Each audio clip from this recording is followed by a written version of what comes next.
reviewing the Masterbox NR200P from Cooler Master. Let's take a look inside the box. Okay. Box is upside down. Let's lift it up.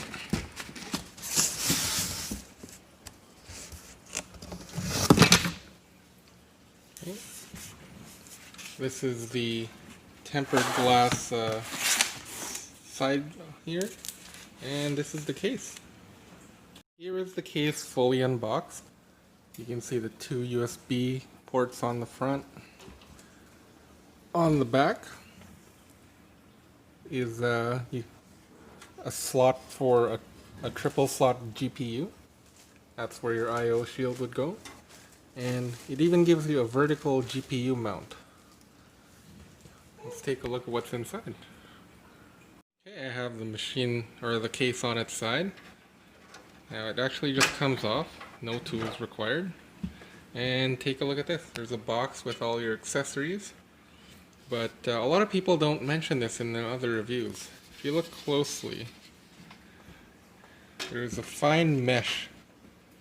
See? It's actually removable. It's like a dust filter for the side panel. I've never seen anyone else mention this.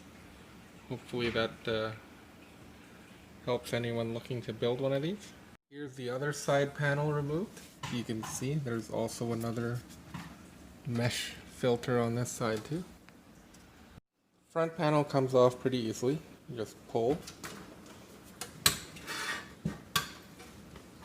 See, it comes off like that. So far so good. The only thing I would say is a flaw, probably in the machining process. You can see some light scratches here, but completely unnoticeable when the front cover is on. Top comes off pretty easily. There's just 4 clips holding it in place. See, there's 1, 2, 3, 4. It's held on by those 4 clips, and you have access to the top. Pretty easy to build in once you have all the panels taken out. I'll be transporting everything in this computer, which is a micro ATX case, over onto the NR200. So let's just take a look. I won't show you everything being put in, just because it's going to take a while. I'll show you the before and after. Here's a before shot of the micro ATX case. I have all my parts already ready. It's just a mini ITX Aorus Pro AX B550, and it'll be going into here. In case you're wondering what the specs are, I have a Ryzen 3900X. I have some G-Skill 64 gigabytes of RAM, and I have a Corsair 1 terabyte NVMe drive. It's a Gen 4 drive, so it should be go as fast as possible. Right now for the GPU, I'm still reusing an old 1070 Ti. That'll go in there. And I'm just waiting until I can get some stock on the 3080. That'll go in here once that's ready. And we'll just put it all together. Another quick tip, if you take off all the panels, it's a lot easier to put on your motherboard screws. Okay, here is the NR200 fully stocked up with parts. I added 2 fans at the bottom. They're just Arctic P12s. I have my 1070 Ti from earlier. Still waiting for a 3080, so I'll get that replaced once 3080s are more available. And then I added my hard drive here. It's a 4 terabyte hard drive. There's a power supply here. It's a small form SFX power supply. And again, my processor and the two 12 or 120 millimeter fans that it came with. I didn't add a rear fan yet, but we'll see how it performs, and take a look at the wire management. It's pretty clean. If you look closely, all it is these Velcro ties. I just tied everything down, so here and here. So I pretty much routed everything going this way, up here. Like for example, that's where the power for the motherboard is, up here, and I routed up here for the CPU power. And then these two fans routed to the fan power over here, and these two fans just routed straight down into a fan header down here. Also, another thing I did is the front panel connectors. It's hard to see, but the cords go all the way down here, route through here.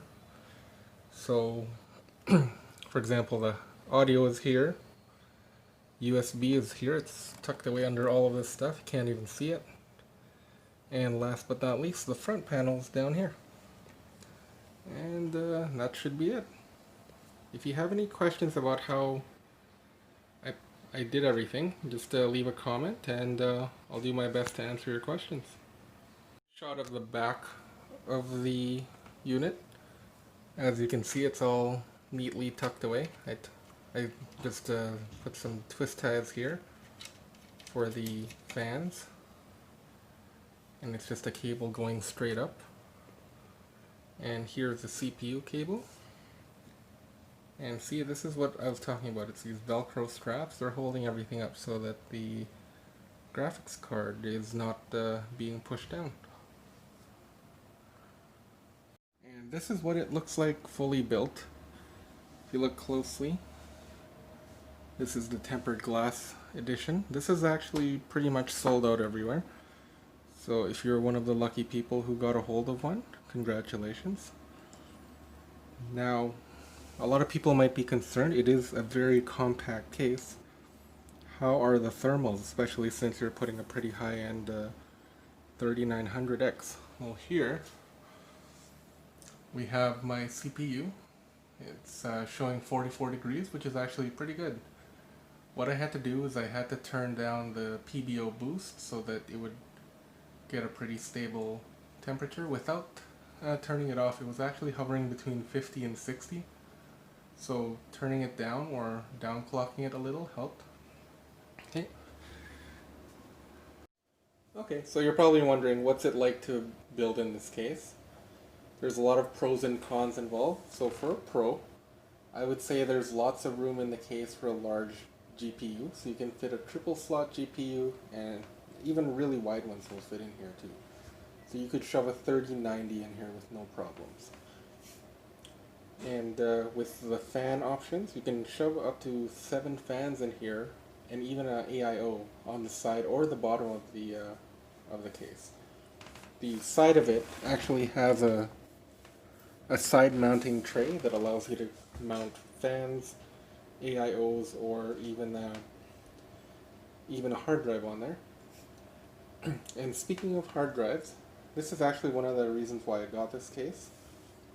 It can fit 3.5-inch drives, so you can fit one on the side, you can fit it on the side rail that it comes with, and you can also fit 2.5-inch SSDs on the front as well. So that's a good option. It has a lot of variety of placement for hard drives. For temperatures, it's actually pretty stable. I was able to get it at 45 degrees Celsius on idle with PBO disabled. When I have PBO enabled, that's just the boost so that it can boost higher than the regular clock. It sits between 45 and 55 degrees Celsius, which is actually pretty acceptable for a case this small.